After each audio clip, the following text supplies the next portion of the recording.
The Blanched Soldier. The ideas of my friend Watson, though limited, are exceedingly pertinacious. For a long time he has worried me to write an experience of my own. Perhaps I've rather invited this persecution, since I've often had occasion to point out to him how superficial are his own accounts, and to accuse him of pandering to popular taste instead of confining himself rigidly to facts and figures. "Try it yourself, Holmes," he has retorted, and I am compelled to admit that, having taken my pen in my hand, I do begin to realize that the matter must be presented in such a way as may interest the reader. The following case can hardly fail to do so, as it is among the strangest happenings in my collection, though it chanced that Watson had no note of it in his collection. Speaking of my old friend and biographer, I would take this opportunity to remark that if I burden myself with a companion in my various little inquiries, it is not done out of sentiment or caprice, but it is that Watson has some remarkable characteristics of his own to which, in his modesty, he has given small attention amid his exaggerated estimates of my own performances. A confederate who foresees your conclusions and course of action is always dangerous, but one to whom each development comes as a perpetual surprise, and to whom the future is always a closed book, is indeed an ideal helpmate. I find from my notebook that it was in January 1903, just after the conclusion of the Boer War, that I had my visit from Mr. James M. Dodd, a big, fresh, sunburned, upstanding Briton. The good Watson had at that time deserted me for a wife, the only selfish action which I can recall in our association. I was alone. It is my habit to sit with my back to the window and to place my visitors in the opposite chair, where the light falls full upon them. Mr. James M. Dodd seemed somewhat at a loss how to begin the interview. I did not attempt to help him, for his silence gave me more time for observation. I have found it wise to impress clients with a sense of power, and so I gave him some of my conclusions. "From South Africa, sir, I perceive." "Yes, sir," he answered with some surprise. "Imperial Yeomanry, I fancy." "Exactly." "Middlesex Corps, no doubt." "That is so." "Mr. Holmes, you are a wizard." I smiled at his bewildered expression. "When a gentleman of virile appearance enters my room with such tan upon his face as an English sun could never give, and with his handkerchief in his sleeve instead of in his pocket, it is not difficult to place him. You wear a short beard, which shows that you are not a regular. You have the cut of a riding man. As to Middlesex, your card has already shown me that you are a stockbroker from Throgmorton Street. What other regiment would you join? You see everything." "I see no more than you, but I have trained myself to notice what I see. However, Mr. Dodd, it was not to discuss the science of observation that you called upon me this morning. What has been happening at Tuxbury Old Park? Mr. Holmes?" "My dear sir, there is no mystery. Your letter came with that heading, and as you fixed this appointment in very pressing terms, it was clear that something sudden and important had occurred." "Yes, indeed. But the letter was written in the afternoon, and a good deal has happened since then. If Colonel Emsworth had not kicked me out." "Kicked you out?" "Well, that was what it amounted to. He is a hard nail, is Colonel Emsworth. The greatest martinet in the army in his day. And it was a day of rough language too. I couldn't have stuck the colonel if it had not been for Godfrey's sake." I lit my pipe and leaned back in my chair. "Perhaps you will explain what you are talking about." My client grinned mischievously. "I had got into the way of supposing that you knew everything without being told," said he, "but I will give you the facts, and I hope to God that you will be able to tell me what they mean. I've been awake all night puzzling my brain, and the more I think, the more incredible does it become. When I joined up in January 1901, just 2 years ago, young Godfrey Emsworth had joined the same squadron. He was Colonel Emsworth's only son, Emsworth, the Crimean VC, and he had the fighting blood in him, so it is no wonder he volunteered. There was not a finer lad in the regiment. We formed a friendship, the sort of friendship which can only be made when one lives the same life and shares the same joys and sorrows. He was my mate, and that means a good deal in the army. We took the rough and the smooth together for a year of hard fighting. Then he was hit with a bullet from an elephant gun in the action near Diamond Hill, outside Pretoria. I got one letter from the hospital at Cape Town and one from Southampton. Since then, not a word, not one word, Mr. Holmes, for 6 months and more. And he my closest pal. Well, when the war was over and we had all got back, I wrote to his father and asked where Godfrey was. No answer. I waited a bit and then I wrote again. This time I had a reply, short and gruff. Godfrey had gone on a voyage round the world, and it was not likely that he would be back for a year. That was all. I wasn't satisfied, Mr. Holmes. The whole thing seemed to me so damned unnatural. He was a good lad, and he would not drop a pal like that. It was not like him. Then again, I happened to know that he was heir to a lot of money, and also that his father and he did not always hit it off too well. The old man was sometimes a bully, and young Godfrey had too much spirit to stand it. No, I wasn't satisfied, and I determined that I would get to the root of the matter. It happened, however, that my own affairs needed a lot of straightening out after 2 years' absence.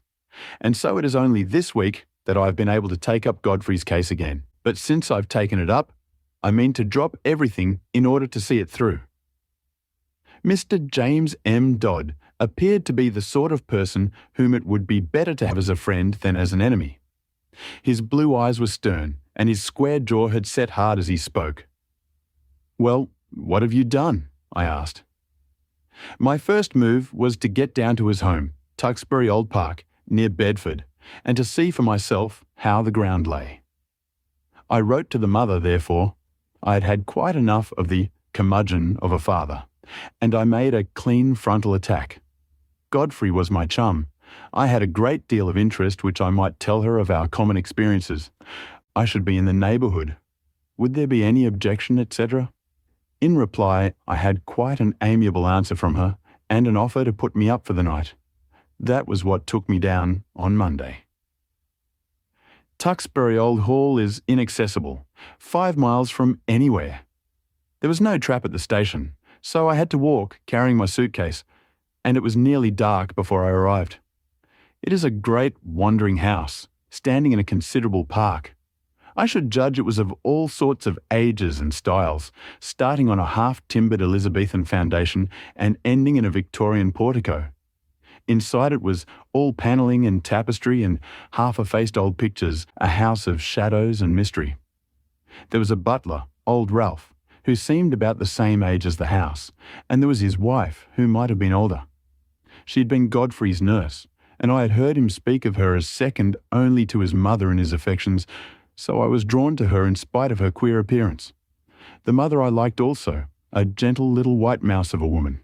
It was only the Colonel himself whom I barred. We had a bit of Barney right away, and I should have walked back to the station if I had not felt that it might be playing his game for me to do so. I was shown straight into his study, and there I found him, a huge bow-backed man with a smoky skin and a straggling grey beard, seated behind his littered desk. A red-veined nose jutted out like a vulture's beak, and 2 fierce grey eyes glared at me from under tufted brows. I could understand now why Godfrey seldom spoke of his father. "Well, sir," said he, in a rasping voice, "I should be interested to know the real reasons for this visit." I answered that I had explained them in my letter to his wife. Yes, you said that you had known Godfrey in Africa. We have, of course, only your word for that. I have his letters to me in my pocket. Kindly let me see them." He glanced at the 2 which I handed him, and then he tossed them back. "Well, what then?" he asked. "I was fond of your son Godfrey, sir. Many ties and memories united us. Is it not natural that I should wonder at his sudden silence, and should wish to know what has become of him? I have some recollections, sir, that I had already corresponded with you, and had told you what had become of him. He has gone upon a voyage round the world. His health was in a poor way after his African experiences, and both his mother and I were of opinion that complete rest and change were needed. Kindly pass that explanation on to any other friends who may be interested in the matter. Certainly, I answered. But perhaps you would have the goodness to let me have the name of the steamer and of the line by which he sailed, together with the date. I have no doubt that I should be able to get a letter through to him. My request seemed both to puzzle and to irritate my host. His great eyebrows came down over his eyes, and he tapped his fingers impatiently on the table. He looked up at last with the expression of one who has seen his adversary make a dangerous move at chess, and has decided how to meet it. "Many people, Mr. Dodd," said he, "would take offence at your infernal pertinacity, and would think that this insistence had reached the point of damned impertinence. You must put it down, sir, to my real love for your son." "Exactly. I have already made every allowance upon that score. I must ask you, however, to drop these inquiries. Every family has its own inner knowledge and its own motives, which cannot always be made clear to outsiders, however well-intentioned.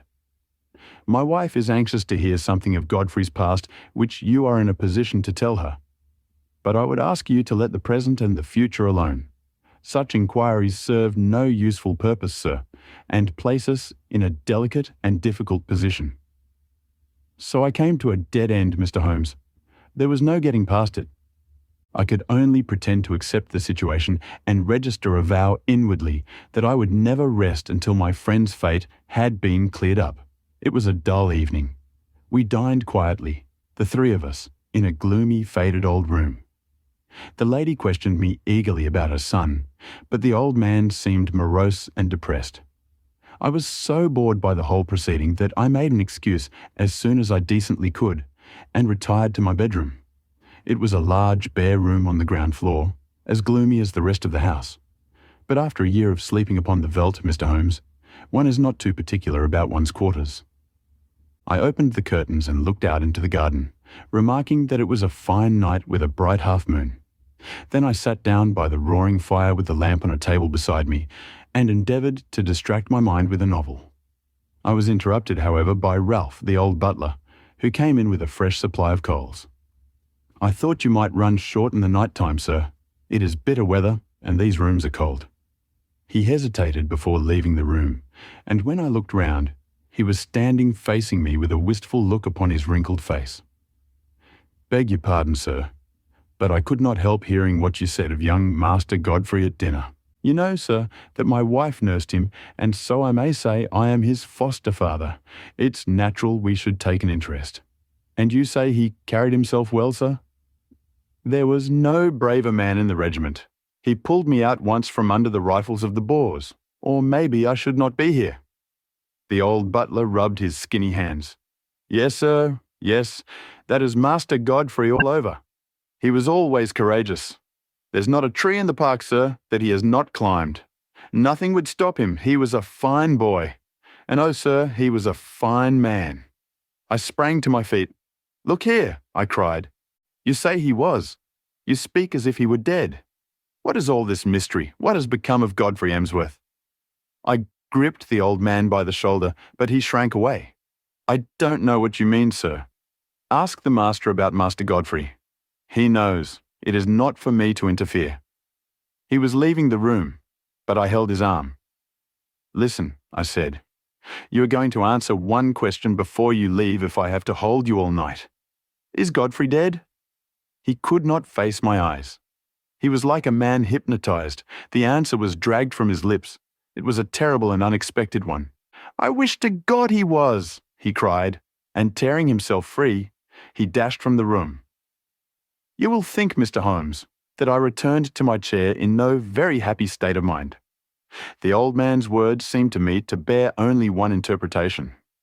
Clearly, my poor friend had become involved in some criminal, or, at the least, disreputable transaction which touched the family honour. That stern old man had sent his son away and hidden him from the world lest some scandal should come to light. Godfrey was a reckless fellow. He was easily influenced by those around him. No doubt he had fallen into bad hands and been misled to his ruin. It was a piteous business if it was indeed so, but even now, it was my duty to hunt him out and see if I could aid him. I was anxiously pondering the matter when I looked up, and there was Godfrey Emsworth standing before me. My client had paused as one in deep emotion. "Pray continue," I said. "Your problem presents some very unusual features." He was outside the window, Mr. Holmes, with his face pressed against the glass. I have told you that I looked out at the night. When I did so, I left the curtains partly open. His figure was framed in this gap. The window came down to the ground and I could see the whole length of it, but it was his face which held my gaze. He was deadly pale. Never have I seen a man so white. I reckon ghosts may look like that, but his eyes met mine, and they were the eyes of a living man. He sprang back when he saw that I was looking at him, and he vanished into the darkness. There was something shocking about the man, Mr. Holmes. It wasn't merely that ghastly face glimmering as white as cheese in the darkness. It was more subtle than that, something slinking, something furtive, something guilty, something very unlike the frank, manly lad that I had known. It left a feeling of horror in my mind. But when a man has been soldiering for a year or two with Brother Boer as a playmate, he keeps his nerve and acts quickly. Godfrey had hardly vanished before I was at the window. There was an awkward catch, and I was some little time before I could throw it up. Then I nipped through and ran down the garden path in the direction that I thought he might have taken. It was a long path, and the light was not very good, but it seemed to me something was moving ahead of me. I ran on and called his name, but it was no use. When I got to the end of the path, there were several others branching in different directions to various outhouses. I stood hesitating, and as I did so, I heard distinctly the sound of a closing door. It was not behind me in the house, but ahead of me, somewhere in the darkness. That was enough, Mr. Holmes, to assure me that what I had seen was not a vision. Godfrey had run away from me, and he had shut a door behind him. Of that I was certain. There was nothing more I could do, and I spent an uneasy night turning the matter over in my mind and trying to find some theory which would cover the facts. Next day, I found the Colonel rather more conciliatory, and as his wife remarked that there were some places of interest in the neighbourhood, it gave me an opening to ask whether my presence for one more night would incommode them. A somewhat grudging acquiescence from the old man gave me a clear day in which to make my observations. I was already perfectly convinced that Godfrey was in hiding somewhere near, but where and why remained to be solved. The house was so large and so rambling that a regiment might be hid away in it and no one the wiser. If the secret lay there, it was difficult for me to penetrate it, but the door which I had heard close was certainly not in the house. I must explore the garden and see what I could find. There was no difficulty in the way, for the old people were busy in their own fashion and left me to my own devices. There were several small outhouses, but at the end of the garden there was a detached building of some size, large enough for a gardener's or a gamekeeper's residence. Could this be the place whence the sound of that shutting door had come? I approached it in a careless fashion, as though I were strolling aimlessly round the grounds. As I did so, a small, brisk, bearded man in a black coat and bowler hat, not at all the gardener type, came out of the door. To my surprise, he locked it after him and put the key in his pocket. Then he looked at me with some surprise on his face. "Are you a visitor here?" he asked. I explained that I was, and that I was a friend of Godfrey's. "What a pity that he should be away on his travels, for he would have so liked to see me," I continued. "Quite so, exactly," said he with a rather guilty air. "No doubt you will renew your visit at some more propitious time." He passed on, but when I turned, I observed that he was standing watching me, half concealed by the laurels at the far end of the garden. I had a good look at the little house as I passed it, but the windows were heavily curtained and, so far as one could see, it was empty. I might spoil my own game and even be ordered off the premises if I were too audacious, for I was still conscious that I was being watched. Therefore, I strolled back to the house and waited for night before I went on with my inquiry. When all was dark and quiet, I slipped out of my window and made my way as silently as possible to the mysterious lodge. I have said that it was heavily curtained, but now I found that the windows were shuttered as well. Some light, however, was breaking through one of them, so I concentrated my attention upon this. I was in luck, for the curtain had not been quite closed and there was a crack in the shutter so that I could see the inside of the room. It was a cheery place enough, a bright lamp and a blazing fire. Opposite to me was seated the little man whom I had seen in the morning. He was smoking a pipe and reading a paper. "What paper?" I asked. My client seemed annoyed at the interruption of his narrative. "Can it matter?" he asked. "It is most essential." I really took no notice. "Possibly you observed whether it was a broad-leafed paper or of that smaller type which one associates with weeklies." "Now that you mention it, it was not large. It might have been the Spectator." However, I had little thought to spare upon such details, for a second man was seated with his back to the window, and I could swear that this second man was Godfrey. I could not see his face, but I knew the familiar slope of his shoulders. He was leaning upon his elbow in an attitude of great melancholy, his body turned towards the fire. I was hesitating as to what I should do when there was a sharp tap on my shoulder and there was Colonel Emsworth beside me. "This way, sir," said he, in a low voice. He walked in silence to the house, and I followed him into my own bedroom. He had picked up a timetable in the hall. "There is a train to London at 8:30, said he. "The trap will be at the door at 8. He was white with rage, and indeed, I felt myself in so difficult a position that I could only stammer out a few incoherent apologies, in which I tried to excuse myself by urging my anxiety for my friend. "The matter will not bear discussion," said he abruptly. "You have made a most damnable intrusion into the privacy of our family. You were here as a guest and you have become a spy. I have nothing more to say, sir, save that I have no wish ever to see you again." At this, I lost my temper, Mr. Holmes, and I spoke with some warmth. "I have seen your son, and I am convinced that, for some reason of your own, you are concealing him from the world. I have no idea what your motives are in cutting him off in this fashion, but I am sure that he is no longer a free agent. I warn you, Colonel Emsworth, that until I am assured as to the safety and well-being of my friend, I shall never desist in my efforts to get to the bottom of the mystery. And I shall certainly not allow myself to be intimidated by anything which you may say or do." The old fellow looked diabolical, and I really thought he was about to attack me.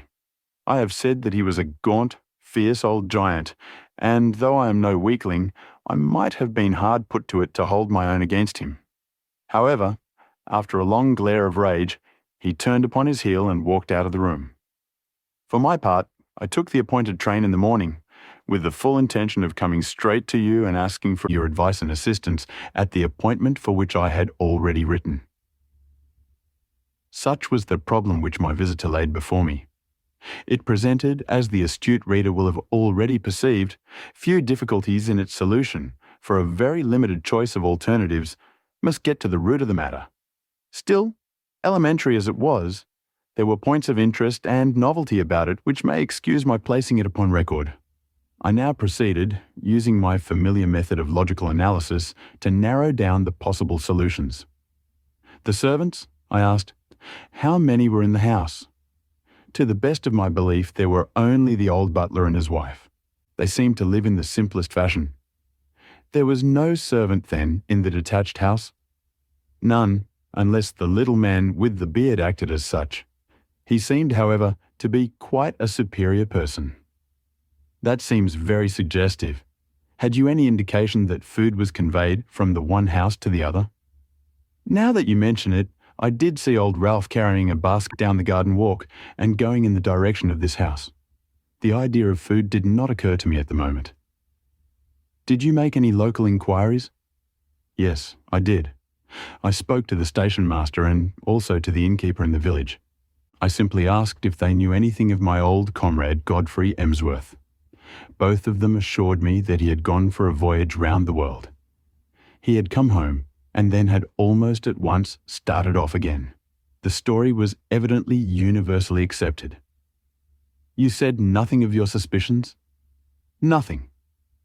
That was very wise. The matter should certainly be inquired into. I will go back with you to Tuxbury Old Park. Today? It happened that at the moment I was clearing up the case which my friend Watson has described as that of the Abbey School, in which the Duke of Greyminster was so deeply involved. I had also a commission from the Sultan of Turkey which called for immediate action, as political consequences of the gravest kind might arise from its neglect. Therefore, it was not until the beginning of the next week, as my diary records, that I was able to start forth on my mission to Bedfordshire in company with Mr. James M. Dodd. As we drove to Euston, we picked up a grave and taciturn gentleman of iron grey aspect, with whom I had made the necessary arrangements. "This is an old friend," said I to Dodd. "It is possible that his presence may be entirely unnecessary, and on the other hand, it may be essential. It is not necessary at the present stage to go further into the matter." The narratives of Watson have accustomed the reader, no doubt, to the fact that I do not waste words or disclose my thoughts while a case is actually under consideration. Dodd seemed surprised, but nothing more was said, and the three of us continued our journey together. In the train, I asked Dodd one more question which I wished our companion to hear.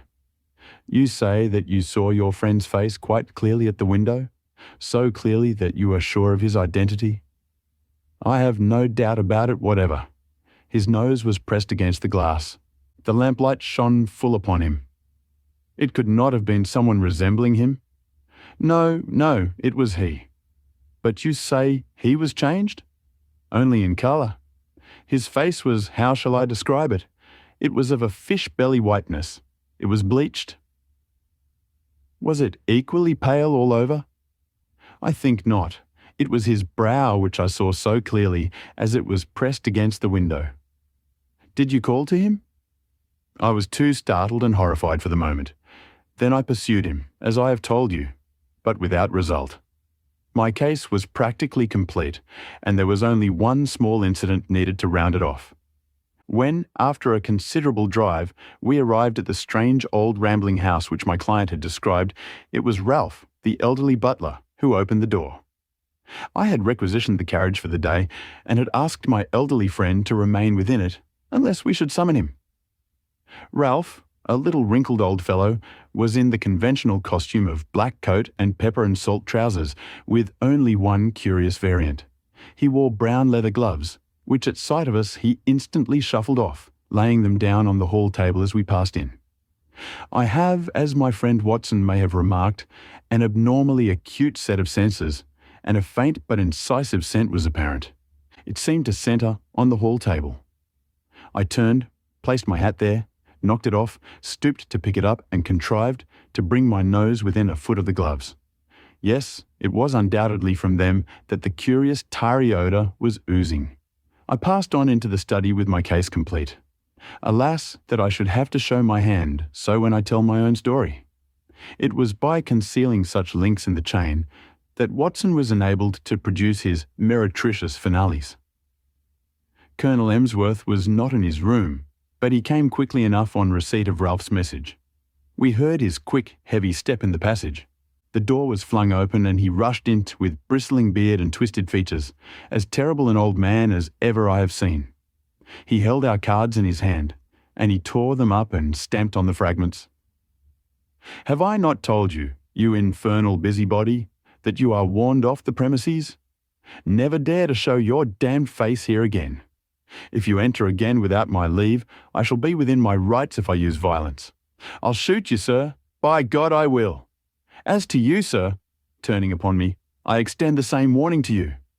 I am familiar with your ignoble profession, but you must take your reputed talents to some other field. There is no opening for them here." "I cannot leave here," said my client firmly, "until I hear from Godfrey's own lips that he is under no restraint." Our involuntary host rang the bell.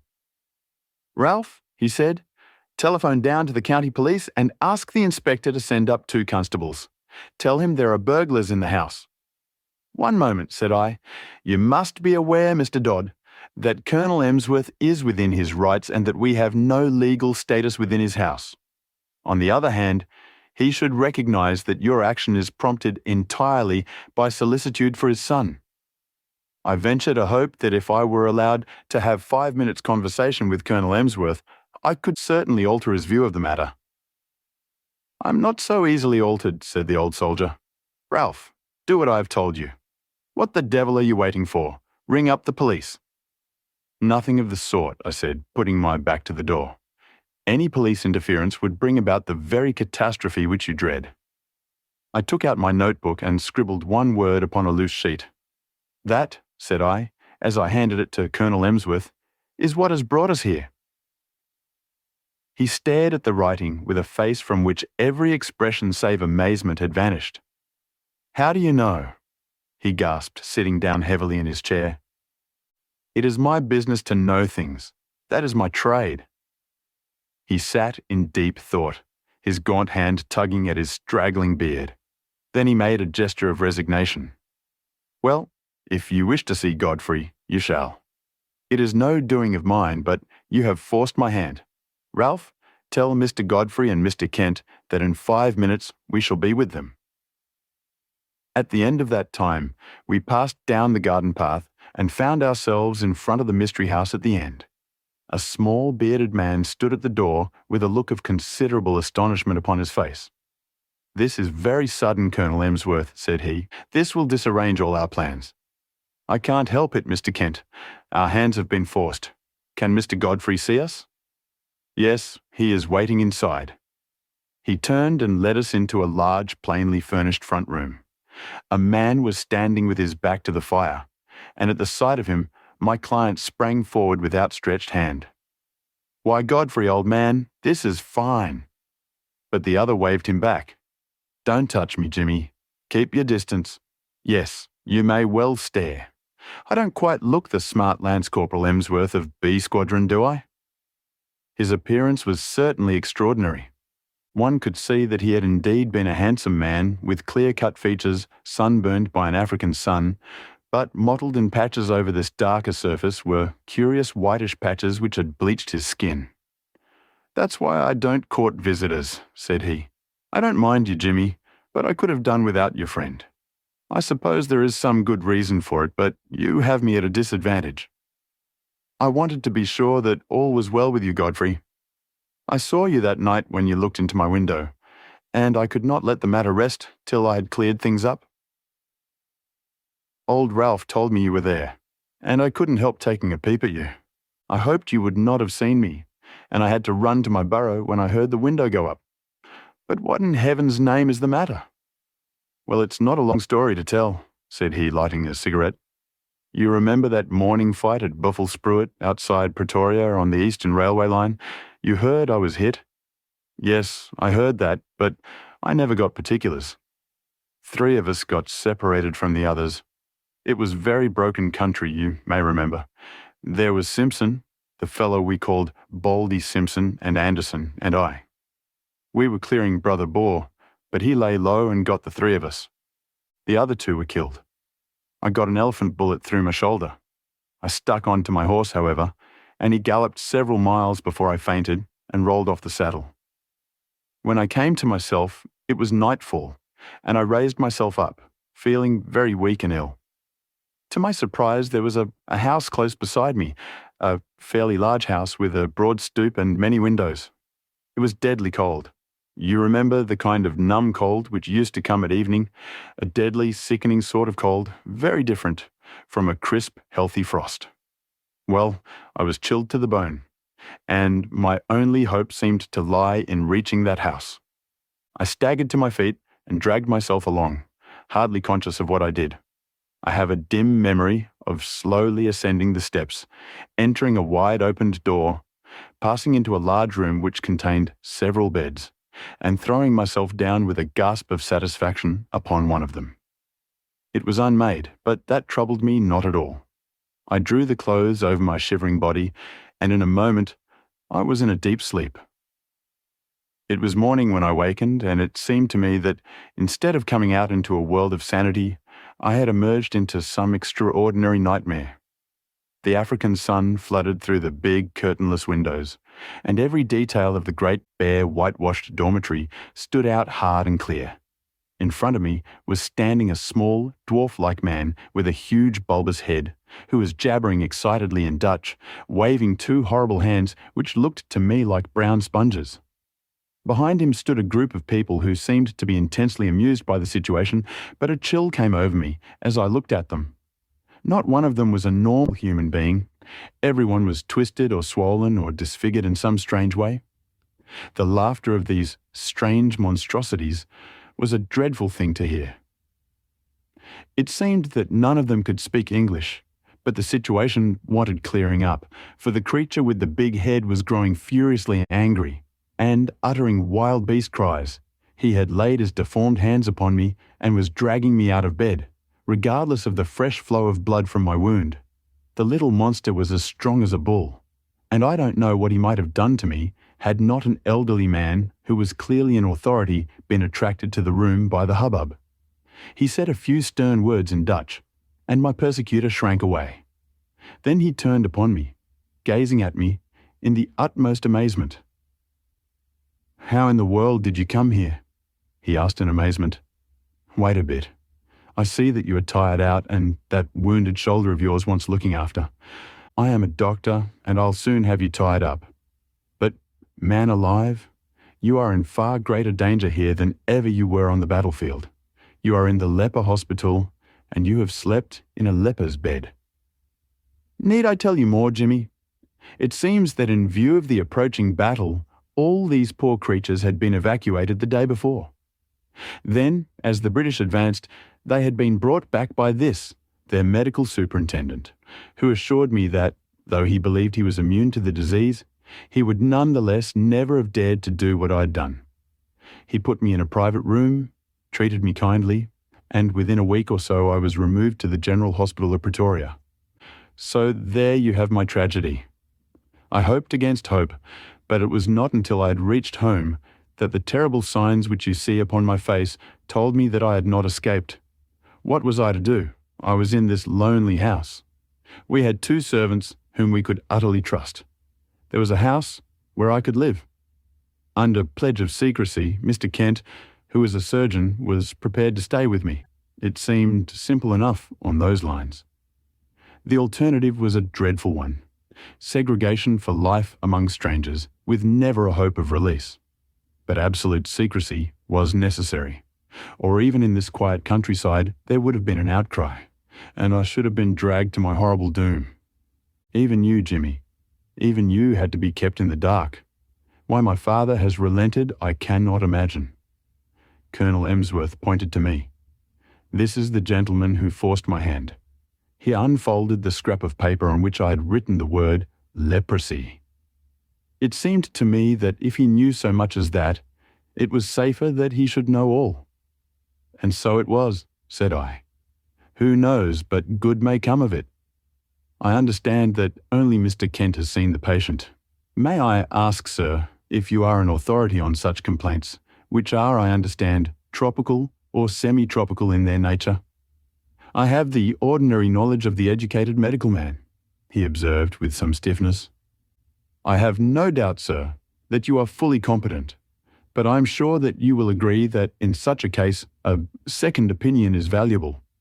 You have avoided this, I understand, for fear that pressure should be put upon you to segregate the patient. That is so, said Colonel Emsworth. I foresaw this situation, I explained, and I have brought with me a friend whose discretion may absolutely be trusted. I was able once to do him a professional service, and he is ready to advise as a friend rather than as a specialist. His name is Sir James Saunders. The prospect of an interview with Lord Roberts would not have excited greater wonder and pleasure in a raw subaltern than was now reflected upon the face of Mr. Kent. I shall indeed be proud, he murmured. Then I will ask Sir James to step this way. He is at present in the carriage outside the door. Meanwhile, Colonel Emsworth, we may perhaps assemble in your study where I could give the necessary explanations. And here it is that I miss my Watson. By cunning questions and ejaculations of wonder, he could elevate my simple art, which is but systematized common sense, into a prodigy. When I tell my own story, I have no such aid. And yet I will give my process of thought even as I gave it to my small audience, which included Godfrey's mother in the study of Colonel Emsworth. That process, said I, starts upon the supposition that when you have eliminated all which is impossible, then whatever remains, however improbable, must be the truth. It may well be that several explanations remain, in which case one tries test after test until one or other of them has a convincing amount of support. We will now apply this principle to the case in point. As it was first presented to me, there were 3 possible explanations of the seclusion or incarceration of this gentleman in an outhouse of his father's mansion. There was the explanation that he was in hiding for a crime, or that he was mad and that they wished to avoid an asylum, or that he had some disease which caused his segregation. I could think of no other adequate solutions. These, then, had to be sifted and balanced against each other. The criminal solution would not bear inspection. No unsolved crime had been reported from that district. I was sure of that. If it was some crime not yet discovered, then clearly it would be to the interest of the family to get rid of the delinquent and send him abroad rather than keep him concealed at home. I could see no explanation for such a line of conduct.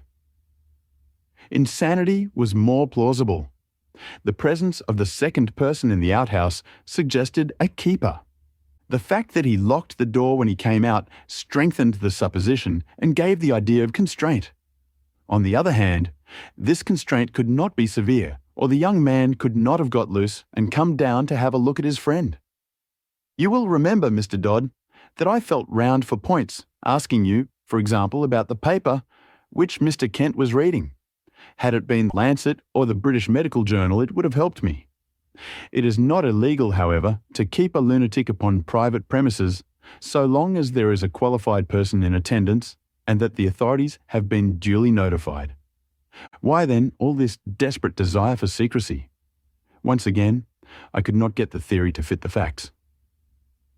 There remained the third possibility, into which, rare and unlikely as it was, everything seemed to fit.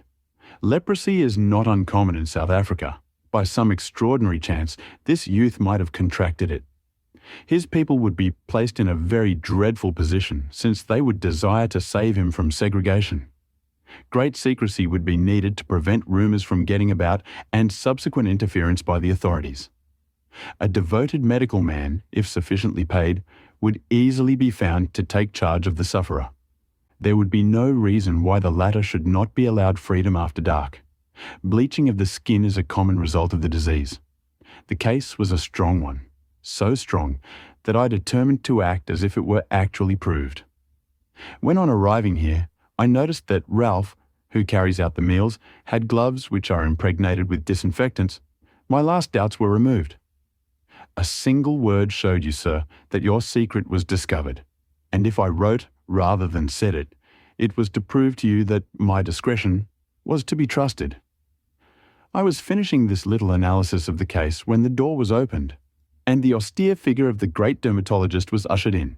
But for once, his sphinx-like features had relaxed, and there was a warm humanity in his eyes. He strode up to Colonel Emsworth and shook him by the hand. "It is often my lot to bring ill tidings and seldom good," said he. "This occasion is the more welcome. It is not leprosy." "What?" "A well-marked case of pseudo-leprosy or ichthyosis, a scale-like affection of the skin, unsightly, obstinate, but possibly curable, and certainly non-infective. Yes, Mr. Holmes, the coincidence is a remarkable one. But is it coincidence? Are there not subtle forces at work of which we know little? Are we assured that the apprehension from which this young man has no doubt suffered terribly since his exposure to its contagion may not produce a physical effect which simulates that which it fears? At any rate, I pledge my professional reputation, but the lady has fainted. I think that Mr. Kent had better be with her until she recovers from this joyous shock."